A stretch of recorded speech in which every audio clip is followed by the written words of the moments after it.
Hello, Susan. Thank you so much for coming today. Ken told me all about you previously, but once I met you in person, I was shocked that you were such a delightful woman. I had no idea. To think that such a wonderful woman is going to marry my son, it's like a dream come true. I'm very happy for you two. You two make such a splendid couple. I'm absolutely sure my late husband is smiling down on the two of you from heaven. I wish you and Ken the happiest life going forward. And please don't hesitate to stop in for a visit again anytime you like. Thank you very much, but can I say just one thing? I would prefer that this be the last time we meet. Excuse me? I have no intention of visiting your home during Christmas or Thanksgiving. I'll have Ken go over there when it's absolutely necessary. Let's not associate with each other. If that's okay with you, I would much rather prefer that. I'm sorry, but are you serious? Can I ask why? I'm sorry, did I do something that may have offended you in any way? No, nothing like that. I married Ken, is all. It's not if I married the whole family. I just don't want all the baggage. We have no blood relations, which makes us total strangers. All I ask is that we keep it separate. I don't need the hassle of all this family relationships and so forth. It gets a bit stressful, don't you think? So let's keep all future interactions to a minimum.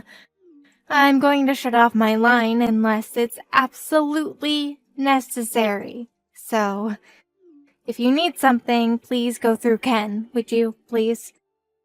But just because Ken is your oldest son, please don't rely on him too much. I will invite you to the wedding, but I must warn you right now, don't make yourself heard too much. This is our wedding, after all. You do understand, right? Yes, of course.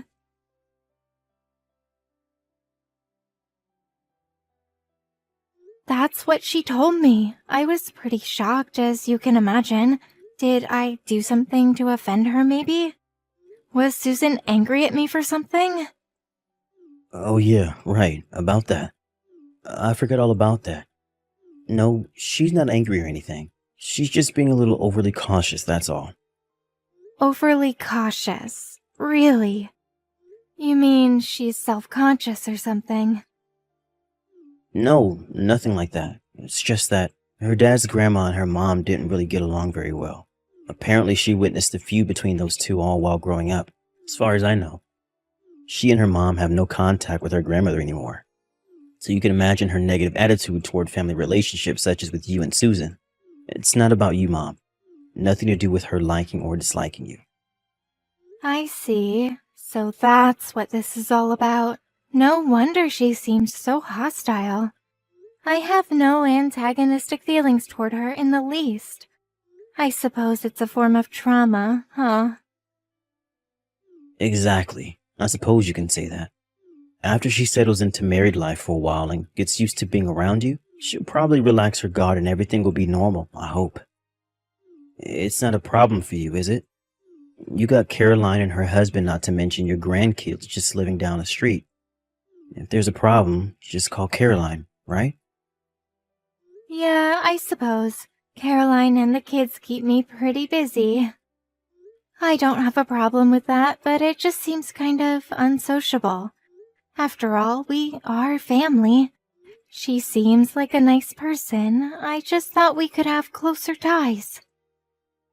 Yeah, well, she's that way, so what can I say? She'll come around eventually. Our families are not exactly alike. She had a tough time growing up. On the other hand, we had a pretty normal life, I suppose. Just as long as you can sit there at the wedding and not make any unnecessary comments, she'll be okay. Yeah, well, under the circumstances, I suppose I can manage. All I want is for you guys to be happy, that's all. I don't want to disrupt it in any way. I hope she understands that. And I hope she comes around after you guys settled in.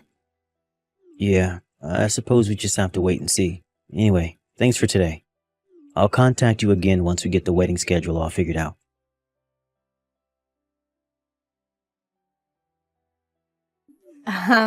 Mother?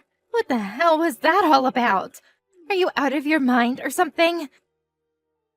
Oh, hello, Susan. It's been a while, hasn't it? Oh, and congratulations. I was elated to hear from Ken that you gave birth to a beautiful baby boy, and you just came back from the hospital. So glad that it all went well. I really cannot believe you, Mother. You act as though you're so concerned. I can see right through you. How could you send such a thing?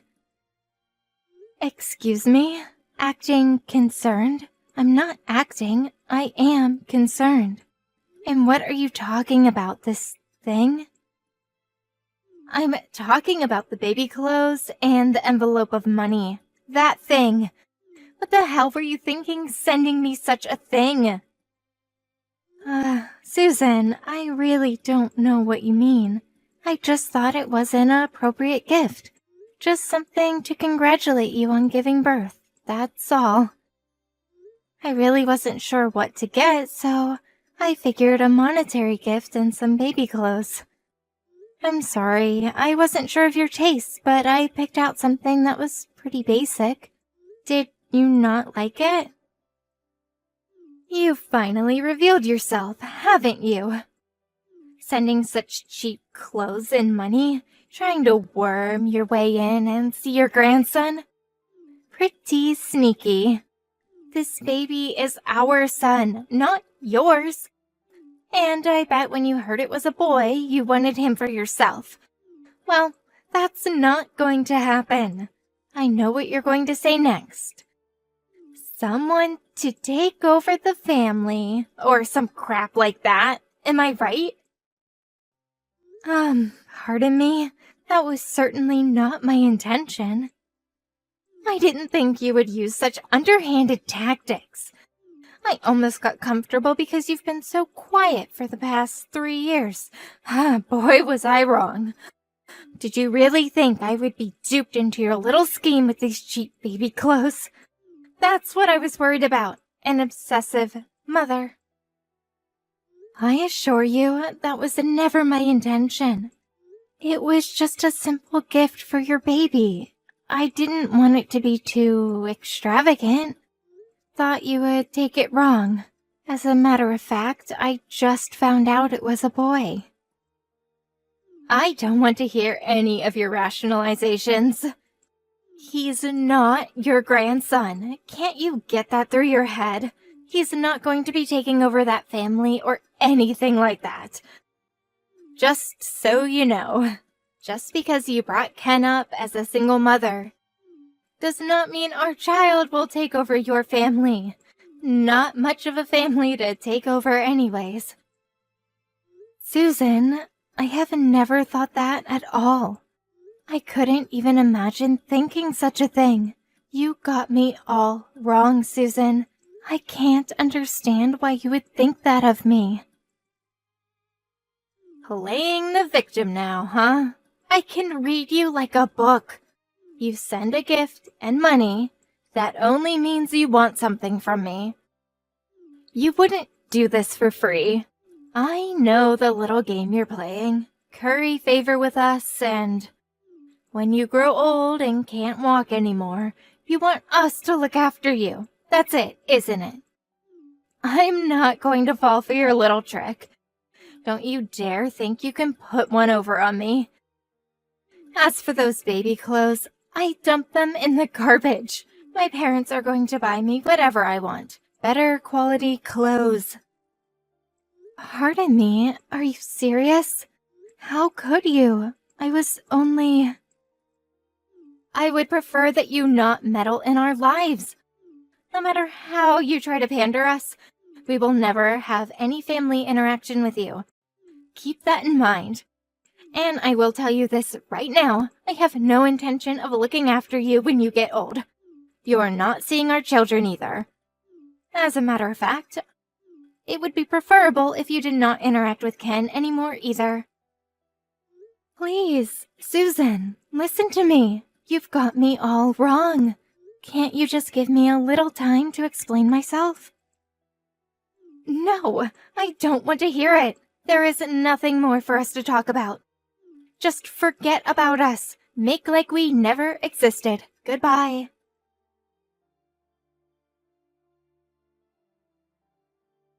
Mom, what the hell are you up to? Susan just got out of the hospital and was finally able to relax. I wish you wouldn't upset her like that. She needs to rest. I have no idea why she's so angry at me. All I did was send her some gifts and a little money. I think she just put a block on me. I tried contacting her, but there's no response. I told you not to interfere with her life. She's real sensitive about all that. You do remember me talking about that, right? Did you really have to send that gift? Just leave us be, Mom. Actually, she thinks it's some kind of ploy. I'm starting to think so too. I have no idea what you're talking about.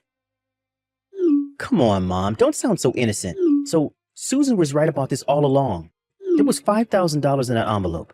What is it that you really want from us, Mom? Don't tell me you're trying to buy our son from us, are you, Mom? Because no way that's happening. Or do you want us to feel duty-bound to you and worm your way into living with us? That's it, isn't it? Did you really think that $5,000 would buy you a grandson and a home to live in and eventually us taking care of you? We can see right through your scheme, Mom. Ken, how can you even say or think that about your own mother? I've been very patient for the past few years, but what you're saying is absolutely irrational. Please explain it to me from the very start. I just can't wrap my head around why you two are acting the way you are. Yeah, okay. You may be right. This may be a good time as any to explain things to you. Also, I want you to know what I've been holding back for God knows how long. It all boils down to me being brought up by a single parent. Excuse me? I grew up without a father. My childhood growing up was a depressing time for me. Did you even know that? We grew up poor too, and that sure wasn't easy. I was so ashamed of not having a father. I was bullied constantly at school about that. I had a tough time growing up, and it was all your fault. Even after I left home, you insisted that I support you financially. Although it wasn't much, it was your way of manipulating me, never giving me the freedom I craved. And what do you do after I get married? You worm your way into my family and start snooping around and trying to control us. Always trying to manipulate things your way. It always has to be your way. Susan's parents never try to interfere in our affairs. At all. Ken, am I hearing you right? I have no idea what you're talking about. I can't stand being manipulated by you. No more. This ends here. I don't consider you my mother. You never did anything that would merit such a title. I would much rather that we cut all family ties. I consider Susan's parents as my real true family. I no longer want anything from you, and I don't plan on supporting or interacting with you ever again. That also means we won't allow you to see our son. Have a good time living at the old folks alone and with nobody to take care of you. I hope you'll think long and hard about how you treated me all these years. Don't ever, and I mean ever, interfere in our lives again. I understand. I had no idea you felt that way about me. Because I brought you up as a single parent, you no longer consider me your mother and you want to cut all ties with me? You feel I sent you a gift and money for the sole purpose of tricking you into supporting me in my final years? Is that it? That's why you've been acting this way? That's exactly what I'm saying. So don't ever show your face in our home again. You got that? I hear you loud and clear, Ken. If that's the case, would you vacate the place you're living in now then? Huh? Say again? Why will we do that? Are you talking about the apartment we're living in right now? This place? That's right. If you insist that you don't want my support or anything to do with me, I want you out of that apartment ASAP. Like I said, why would I do that? Are you crazy? I've been living in this apartment since I was in college. I've always lived here. You have no right to kick me out of here. That's where you're wrong, Ken. That apartment you guys are living in, I own that apartment. Excuse me? You own this apartment? That's right. I bought it about 10 years ago. The whole place belongs to me. You can check if you like. No way. That's not true. You're making that crap up. It's true. I can show you the deed. Because I own the place, you guys are able to live there for half the usual rent. When you started living alone after entering college, it was me who found you that apartment. You do remember that, don't you? Yeah, I remember, but you never told me you were the owner. That can't be right. How could that be? Where do you even get that kind of money? Where? I worked for it, that's where. Although the company isn't that big, I am the president of a small apparel company. I do have a bit of income. What? The owner? The president of a clothing company? That's a barefaced lie. How could you, my mother, own an apartment, much less be the president of a clothing firm? Come on, Mom. Don't give me that crock. Anyways, we've been poor all our lives. You were always working, always tight-fisted, money conscious about everything. You always had the neighbor babysit me and Caroline growing up, for God's sakes. What neighbor? Oh, you mean Mrs. Lopez? The one who used to come over when you were kids? She wasn't a neighbor. She was a housekeeper I had hired. Huh? A housekeeper? Yes, that was when you were just kids. It was about a year after your father passed away. The apparel company that I had established was in full swing. I hired Mrs. Lopez to take care of the house chores and babysit you guys. The neighbor you're talking about? You must mean Mrs. Lopez. Are you for real, Mom? You hired a housekeeper? We weren't that well off that we could hire a housekeeper. Why did you even think we were poor? I never considered us poor. I never put you through hardship while growing up. Did you ever not have enough to eat or have the proper clothes when needed? I provided all that to you. And you don't remember all the trips we went on. How about those weekend trips to the amusement park or the zoo? Don't tell me you forgot all that. I made sure you went to the best schools, the schools you wanted to go to, that private school you went to. All your uniforms or whatnot were brand new, no hand-me-downs. You were able to pursue any sport or hobby you wanted. And what about college? Who do you think paid your tuition? You didn't have a scholarship to fall back on. And I've never received any kind of support from you, despite what you say. As a matter of fact, it was me that supported you. When did I ever take from you? Huh? Well, I was just... Ever since Susan learned that I grew up in a single-parent home, well, she said that it must have been hard living in poverty and not having a father. Always being manipulated by my mother, she felt sorry for me. She'd always repeated this and sympathizing with me. That's when I started to realize that I was brought up poor. At least that's what I thought. I'm not sure what to think anymore. It seems Susan got it in her head that a single parent means being poor. You never experienced a normal family like Susan had, so you believed everything she said. I was wondering why you suddenly had this fierce animosity toward me. Now I get the whole picture. Mom, I'm really sorry. It was just that, now that you mention it, you did pay my college tuition. And you sent me an adequate allowance on a regular basis.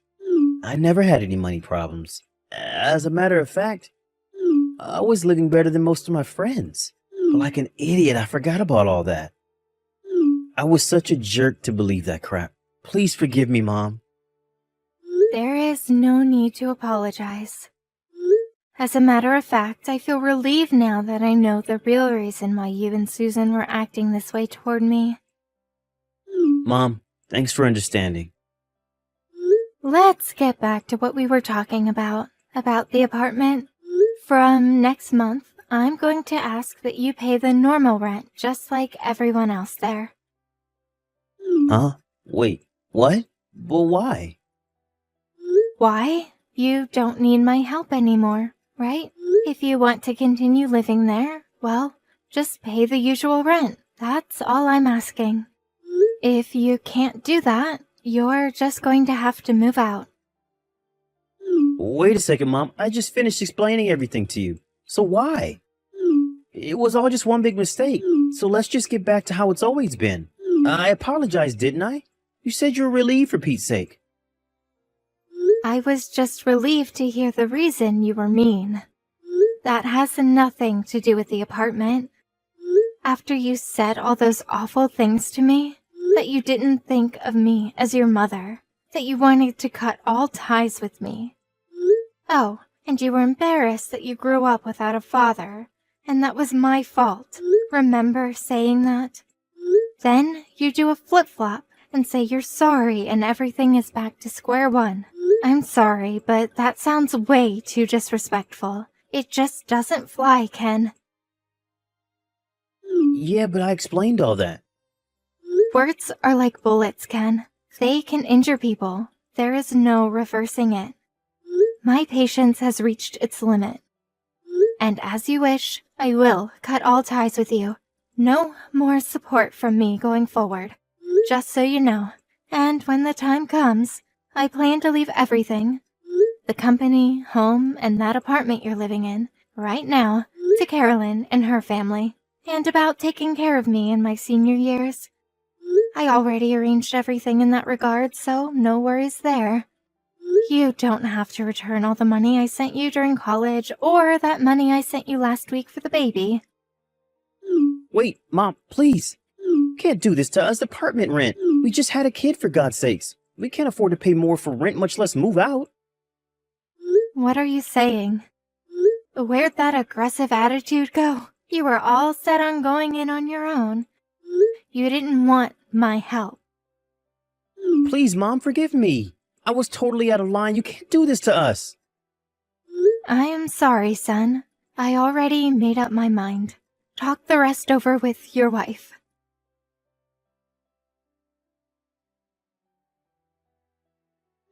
Hello, Mother. This is Susan, your daughter-in-law.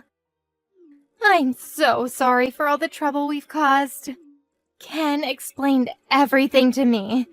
I had this negative perception of you. A total skewered viewpoint, to say the least. I was so rude to you. How can I ever make amends for how I treated you? The past years must have been hell for you. Please forgive me. Hello, Susan. Thanks for contacting me. I know you're very busy with your son and all, but there is no need for you to apologize. Think nothing of it. You must be drained after your stay in the hospital. You should get plenty of rest. So calm down. I will not be interfering in your affairs any longer. Rest assured. Please, don't say that. I know this is asking a lot, but please give us one more chance. I'll go over there and apologize in person. Let me explain everything to you. That it was all just a simple misunderstanding. I'll bring your grandson with me too. You do want to meet your grandson, right? Please, I'd rather you didn't. I'd prefer it that we not interact. I haven't seen you for 3 years. Not since the wedding. I don't even recall what you look like. I'm not in the mood to meet people I don't know very well. It's just stressful for older folks. And about bringing your baby, I really must decline. Pardon me? You don't want to see your grandson? If you cut ties with us, that means you won't be able to see your grandson forever. Well, I've got 4 grandkids right next door at my daughter Caroline's place, so I think I'll be fine. Besides, that's your child, right? You said he was not my grandson. You did say that, right? Yes, I did say that, but that was because... Also, using your child as a pawn to lure a poor grandmother in? Kind of despicable, wouldn't you say? That really was not my intention. I'm really guilt-ridden over all this, ashamed that I even acted that way. And about the clothes and money you sent as a gift, I know it's kinda late, but I really appreciate your thoughtfulness. I'm sorry about the baby clothes. Oh, the baby clothes I sent. Yes, those. You threw those cheap things out, right? I must thank you. Those baby clothes were made at my company. I already reprimanded the staff for their shoddy workmanship. Wait, that was made at your company? Yes, it must have been embarrassing for you to receive such substandard baby clothes. My daughter loved them, so I figured you would too. I'm to blame.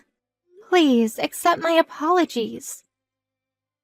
No, please don't say that. They weren't cheap at all. They were wonderful, the perfect gift. Please, I don't know what to say. All I can do is apologize. Ever since I was a child, I watched my mother get bullied by my grandmother. I was not treated all that well by her either, always being reprimanded for one thing or another. Once I got married, I thought I would be treated the same way. Maybe even have my child taken from me. I was just so scared. I just wanted to protect my family. I was adamant about not getting pulled into that kind of situation again. I understand what you went through and that your grandmother was an awful person. We all encounter such people in our lives. But I'm not the same person as your grandmother. Not a mother-in-law or some such label you prefer to apply, but a human being.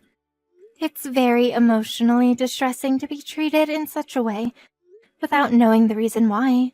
It leaves a person traumatized. Please forgive me.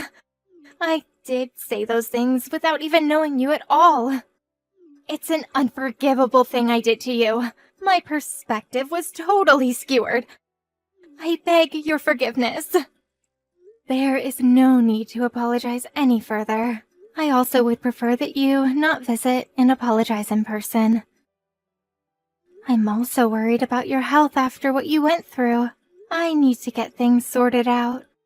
Let's just keep things as it is for the time being, and maybe we'll talk after a while. Yes, I understand. Okay, then take care of yourself, Susan.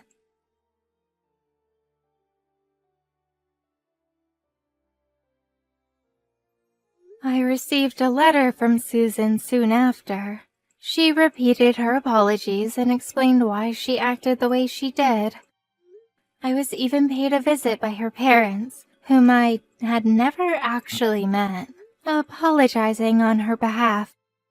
After a while, I relented to her constant apologies and felt she was sincere, and we came to a mutual understanding. But it was Ken that would not give up. He was set on trying to get me to financially support him, that he resorted to coming over late at night and trying to persuade me to change my mind. He even resorted to practically kidnapping his child from Susan and driving over 2 hours to our home in an attempt to curry favor with me. He even turned on his wife, blaming her for turning on his mother in the first place. In the end, it was Ken that caused trouble for both Susan and myself. But on his last attempt at trying to persuade me, Susan stopped him and severely reprimanded him for his ways. She was eventually able to get him to see the light, but the whole incident caused Susan to contemplate divorce. And after a few years, that's exactly what happened. Ken is currently living alone somewhere, with no rights to see his child, only burdened with child support payments. Susan was wrong in having such a negative perspective of me, but she paid the price for that and made amends for her mistake. It was Ken That was the problem. His emotions took over and he was not able to stop until he got his way, which eventually led to his demise. As for my relationship with Susan, we maintained a cordial relationship through the years, and even exchanged Christmas cards and birthday greetings every year. Recently, we got together for my grandson's birthday party. I think we've started an amiable relationship. I actually enjoy her company.